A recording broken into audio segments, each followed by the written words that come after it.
أنزل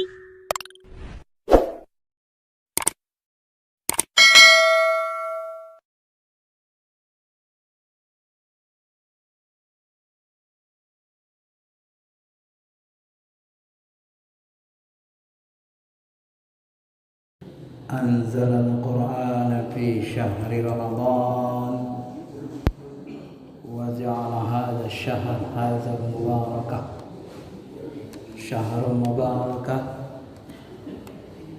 أشهد أن لا إله إلا الله وأن محمد رسول الله. اللهم صل على سيدنا حبيبنا شفيعنا ومولانا محمد وعلى آله وصحبه أجمعين. أما بعد. Ma'asyiral muslimin, bapak-bapak, ibu-ibu jemaah salat zuhur yang dirahmati Allah. Al-Quran ini sejak 15 abad yang lalu diturunkan sampai saat ini berlaku tantangan Allah. Wa in kuntum fi raibin mimma nazzalna ala abdina fa'tu bi suratin min misli. Apabila kamu masih ragu, ada masih di dalam hatimu raib, rasa ragu bahwa Al-Quran ini bukan firman Allah, silakan datangkan, hadirkan satu surah yang setara dengan Quran. Bahkan kalau kulla ini jitama'atil insi wal jins, kalaupun jin dan manusia berkumpul, para ahlinya yang ingin membuat setara dengan Quran, silakan kalau sanggup. Dan nyatanya Bapak Ibu, sampai hari ini Al-Quran itu tidak ada yang bisa menandinginya. Tidak ada manusia yang sanggup yang membuat serupa Quran. Walaupun tetap ada sempalan-sempalan yang mengatakan Al-Quran itu bukan firman Allah. Ada lagi yang minta 300 ayat Quran kalau bisa dihapuskan. Bagaimana kita menghapuskan firman Allah? Padahal manusia sendiri tidak sanggup membuat yang serupa dengan Quran. Maka Al-Quran itu ya secara definisi memang disepakati ulama Ahlussunnah, dia merupakan kalamullah, kalamul mu'jid, al-munazzalu ala nabiyina Muhammadin sallallahu alaihi wasallam bil lafzil arabi. Dia memang firman Allah yang diturunkan kepada Nabi kita dengan bahasa Arab. Kenapa dia bentuknya bahasa Arab? Karena Nabi berinteraksi dengan orang penduduk yang berbahasa Arab.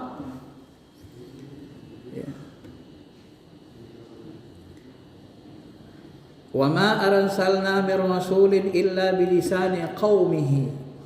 Kami tidak ada mengutus rasul kecuali rasul itu pun berbicara, wahyu itu pun nanti berbicara bilisani qaumihi, disesuaikan dengan lisan bahasa kaumnya.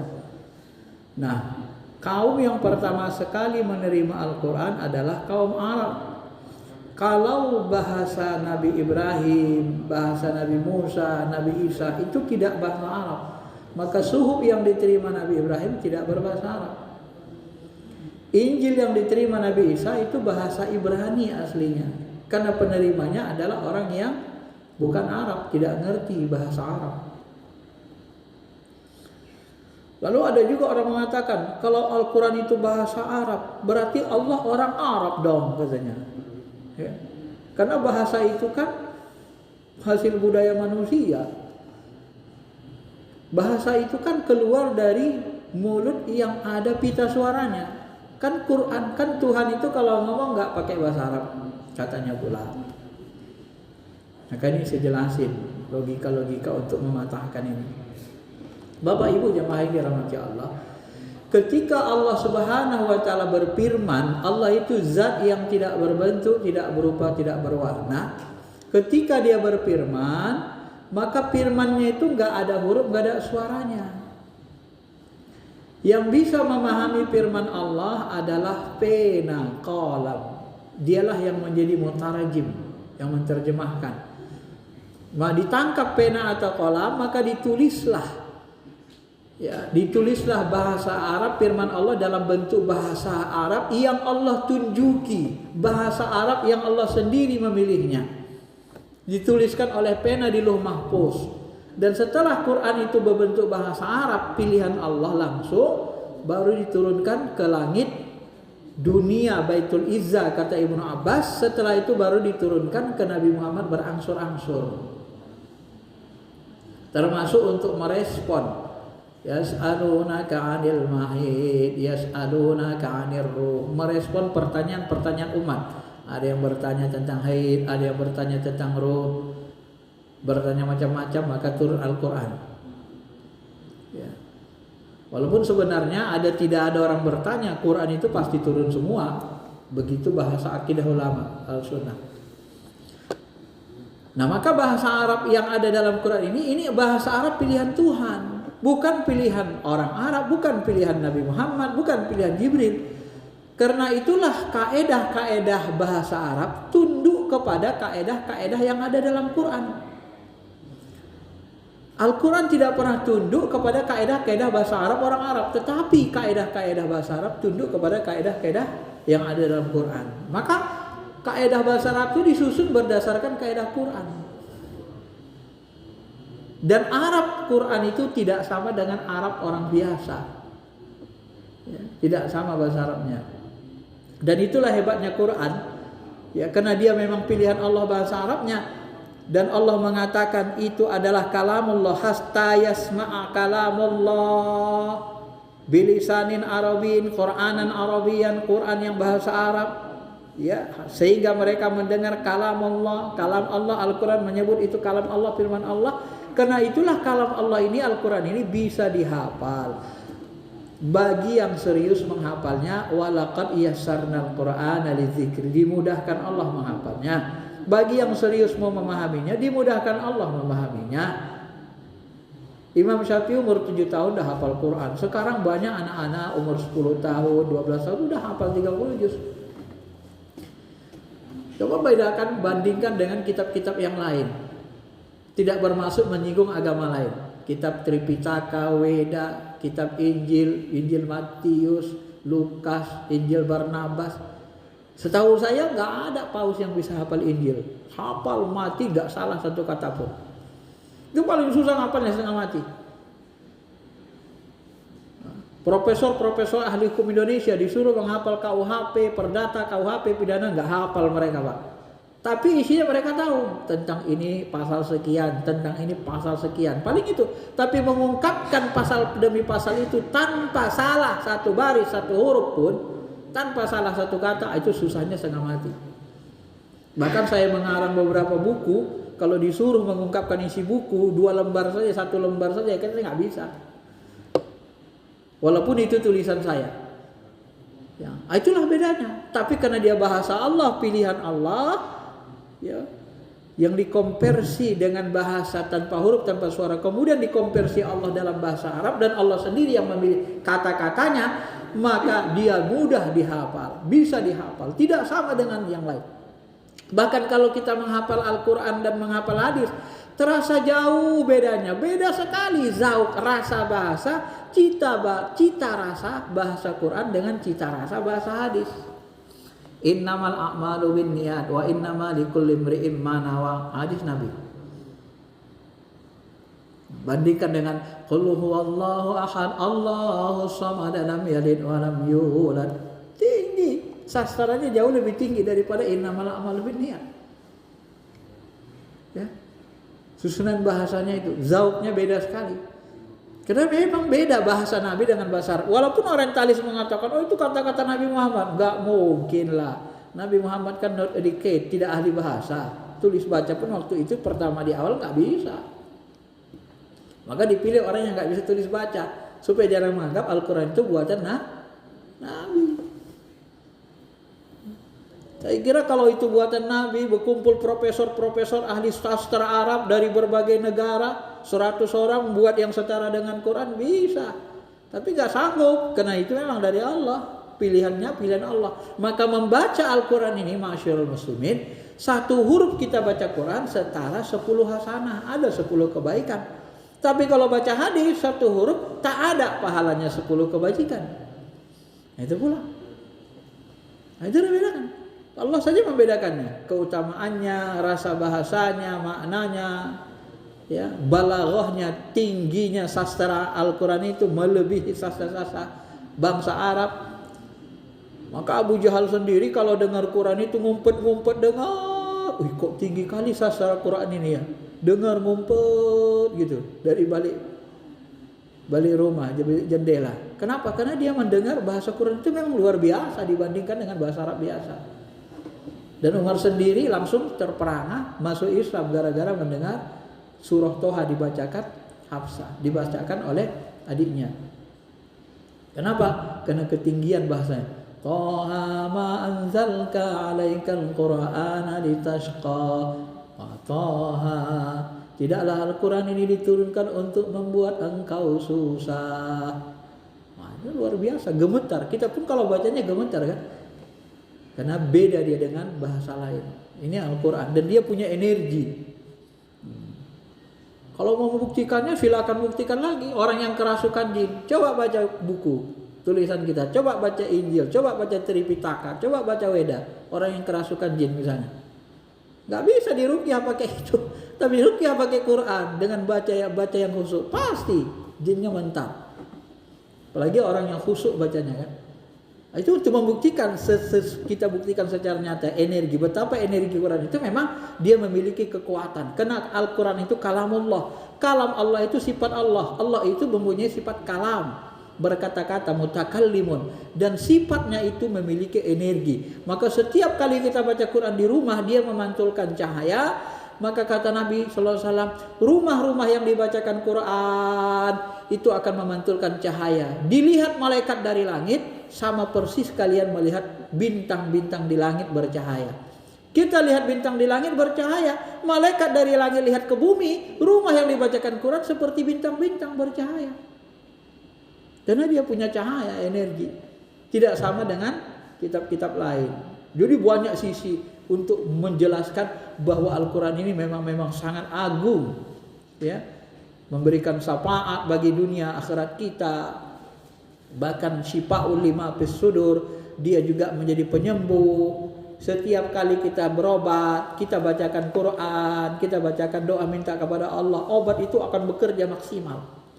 Tapi kalau kita lupa kepada Allah, obatnya bekerja ya sesuai izin Allah saja, kadang maksimal kadang enggak. Tapi kalau kita mohonkan ke Allah, insya Allah ya menurut pengalaman kita, obat itu pun kalau dia benar obatnya, insya Allah bekerjanya maksimal sehingga mudah menyembuhkan. Maka dari segi zahir maupun dari sisi batin, Al-Quran itu benar-benar luar biasa. Apalagi Al-Quran itu berisi sains teknologi yang tak mungkin Nabi memilikinya. Ya. Imam Jarqasi dia urai mukjizat Quran itu ada dua segi. Pertama dari dalam Quran itu sendiri, yang kedua dari ketakmampuan orang membuat Quran. Jadi nggak ada orang yang sekarang sampai sekarang yang bisa membuat Quran. Itu dari segi ketidakmampuan. Dari sisi bahasa dalamannya, dari sisi Al-Quran itu sendiri itu luar biasa juga kata beliau. Ya. Luar biasa juga Al-Quran itu. Misalnya dari sisi pilihan katanya ada, misalnya dari sisi antonim dan sinonimnya. Kata al-har itu panas, al-bardun dingin, itu kok sama ya disebutkan dalam Quran sebanyak 4 kali. Al-kufur, al-iman, sinonim dari kufur adalah al-iman pakai alif lam, kok masing-masing 17 kali ya dalam Quran. Kok sama jumlahnya? Ya.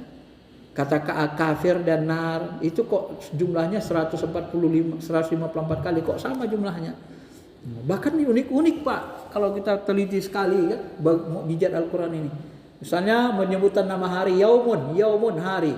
Itu dalam Quran disebut Allah 365 kali. Kata yaumun.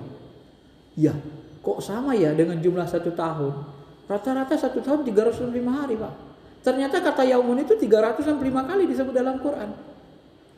Tapi kalau kata ayam jamaknya atau yaumaini musannanya itu disebut Allah 30 kali. Ternyata hari dalam sebulan itu rata-rata 30 hari. Ya. Bahkan uniknya lagi kata bulan syahrun. Disebut Quran di dalam Quran itu sebanyak 12 kali. Ternyata bulan dalam setahun itu ada 12. Bahkan yang paling unik, penelitian di Amerika, Agus S. Jamil dalam tesisnya dia meneliti kata bahrun, kata lautan dan kata bar daratan. Setelah diteliti ternyata jumlah kata lautan dengan kata daratan itu 2/3 lebih banyak kata lautan. Kata lautan itu 32 kali, sementara kata daratan itu 13 kali.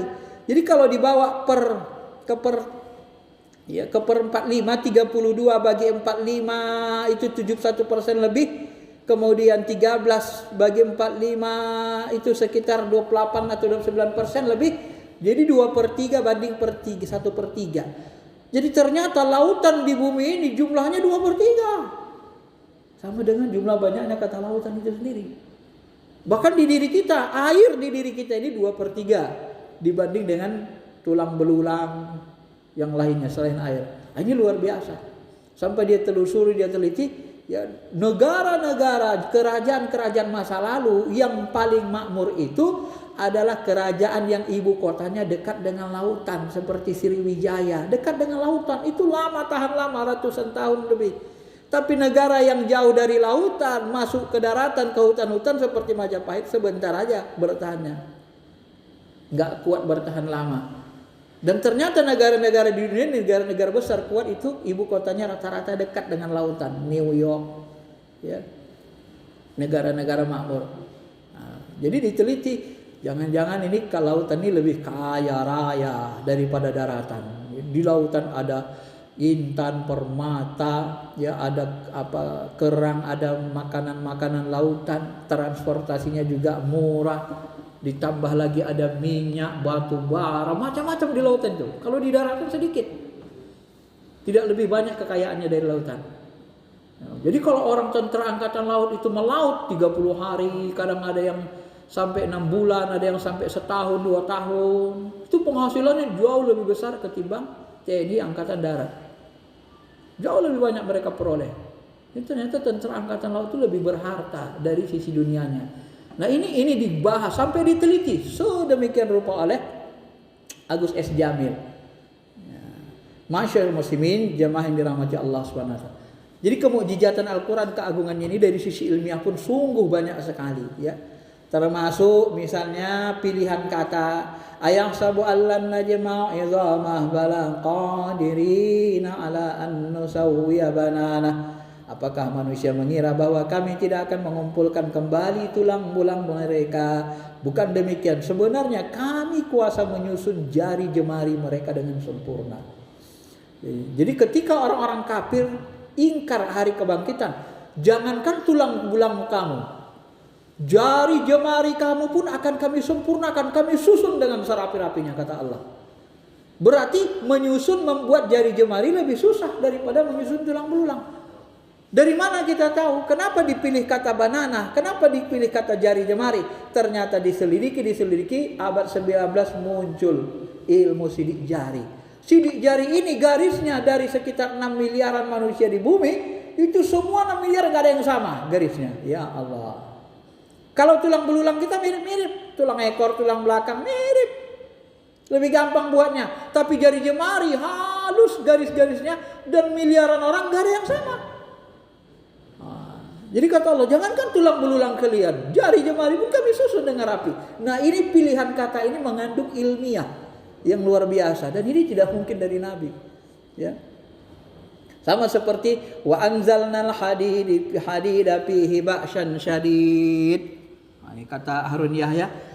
Ya, dia menafsirkan secara saintifik. Allah mengatakan kami turunkan besi, di dalam besi ada kekuatan yang besar. Kenapa untuk besi digunakan kata anzalna, kami turunkan?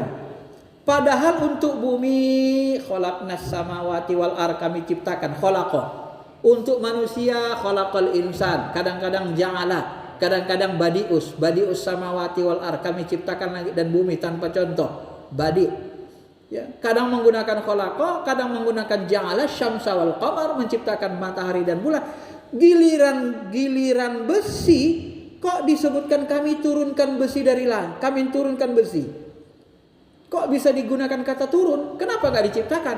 Diteliti-teliti kata Harun Yahya, ternyata besi yang ada di bumi ini tidak berasal dari bumi. Besi yang ada di bumi ini adalah diturunkan dari langit, dari serpihan-serpihan meteor di langit, benda-benda ruang angkasa langsung jatuh ke bumi, itulah yang menjadi besi-besi. Jadi besi yang ada di bumi tidak berasal dari bumi. Stok besi kita terbatas.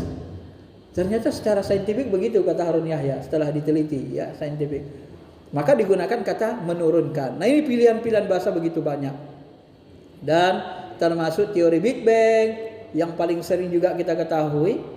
Dan marajal bahraini yaltaqiyan, dua buah lautan bertemu, ada barzakh dikasih Allah pembatas tetapi tidak saling mempengaruhi. Bertemu air asin, air laut asin dengan air sungai yang tawar, jumpa. Tiba-tiba air sungai tetap tawar, air laut tetap asin. Kok air sungai nggak terpengaruh, air asinnya air laut? Padahal kalau kita jumpakan air teh dengan air aquanya jadi teh. Gitu kan? Tapi kenapa bisa itu? Siapa yang membuat pembatas di antara dua air? Kalau bukan Sang Maha Khalik, Sang Maha Kuasa. Dan itu disebutkan Quran. Marajal bahraini yaltaqiyan. Dan banyak lagi sekali. Dan yang terakhir saya ingin katakan penemuan terbaru dari Robert Gilham. Ya. Dikatakan bahwa sesungguhnya Robert Gilham ini salah satu peneliti tokoh Yahudi di Albert Einstein College. Dia terkesima membaca ayat wal mutallaqatu yatarabbasna bi anfusihinna salasata quru. Wanita-wanita yang dicerai suaminya hendaklah menunggu 3 kali quru, 3 kali suci, 3 bulan, 3 kali haid. Kenapa harus menunggu 3 kali haid? Kok harus nunggu lama gitu katanya kan? Diteliti-telitilah sama dia. Ternyata katanya setelah diteliti, setiap kali suami istri berhubungan, maka suami akan meninggalkan tanda di alat kelamin istrinya. Tanda itu hanya hilang setelah 3 bulan 3 kali haid atau 3 kali suci. Baru hilang. Kalau tidak 3 bulan 3 kali haid tidak hilang tanda itu. Nah, maka dia telitilah pasien-pasien dia. Pasien-pasien kandungan, bedah-bedah kandungan dia teliti. Dia teliti waktu dia mengadakan penelitian, dia teliti orang muslimah Afrika. Walaupun orang-orang ini orang Islam, orangnya hitam-hitam tapi muslimah, ternyata pasien-pasiennya itu ketika dia bedah kandungan, ketika orang melahirkan, dia teliti rata-rata wanita ini punya tanda 1 titik di alat kelaminnya dari suaminya. Ketika dia memeriksa orang-orang non-Islam di Amerika, pasien Amerika, ternyata banyak yang 2-3 titik, banyak yang berselingkuh. Dan anehnya, kagetnya dia teliti, dia lihat istrinya, ternyata istrinya memiliki 3 tanda, 3 sidik di alat kelaminnya. Sehingga dia kaget, lalu dia periksa DNA anaknya. Dari 3 anaknya, hanya 1 anaknya yang DNA dia, 2 lagi hasil selingkuh. Dan kemudian dia bertobat, ya, dia ajak istri masuk Islam, tidak mau, langsung dia bersyahadat. Apa dia katakan? Dari sini aku mengetahui hanya Islamlah yang menjaga martabat kesucian wanita. Ternyata wanita-wanita muslimah itu tidak selingkuh. Banyak wanita-wanita non-Islam yang selingkuh. Dan itu dibuktikan dari ayat yang dia tulis. Dan dia kagum. Dan akhirnya dia bersyahadat. Dan ini ditampilkan oleh Republika beberapa kali. Termasuk di tahun 2012 pun sudah sering ini. Di website banyak sekali ya. Termasuk website Bersama Dakwah, Republika dan lain-lain. Masyarul muslimin, jamaah salat zuhur yang dirahmati Allah. Inilah tanda-tanda beberapa banyak keagungan Allah. Sepertinya banyak lagi, sebenarnya banyak lagi ya. Termasuk urutan hari kiamat. Ya, bagaimana Allah mengurut dalam hari kiamat itu, idza sama'u fatarat, apabila langit itu luka, ya, terbelah langit. Apabila langit terbelah, wa idza kawakibul tansarat, apabila langit terbelah, kalau sudah terbelah maka turunlah kawakib, meteor-meteor menghantam bumi. Ya, karena di yang bumi kita ini Bapak Ibu ini dilindungi sama mahfuzo, langit yang terpelihara. Jadi bumi ini dipelihara Allah, ada pelindungnya di langit. Setiap meteor mau menghantam bumi, meteornya itu langsung membal ya. membal dia lari, tidak bisa menghantam bumi. Tapi apabila nanti itu sudah luka, Allah lukakan, Allah hancurkan langit itu, sakfa mahfuzo, atap yang terpelihara langit itu, koyak dia, ozon pun koyak, lapisan ozon, kemudian lapisan lain koyak, pelindung bumi, maka meteor-meteor kawakib tasorot menghantam bumi. Apabila meteor menghantam bumi, wa idzal biharu fujirat, maka ya bumi goncang dan air laut pun menguap.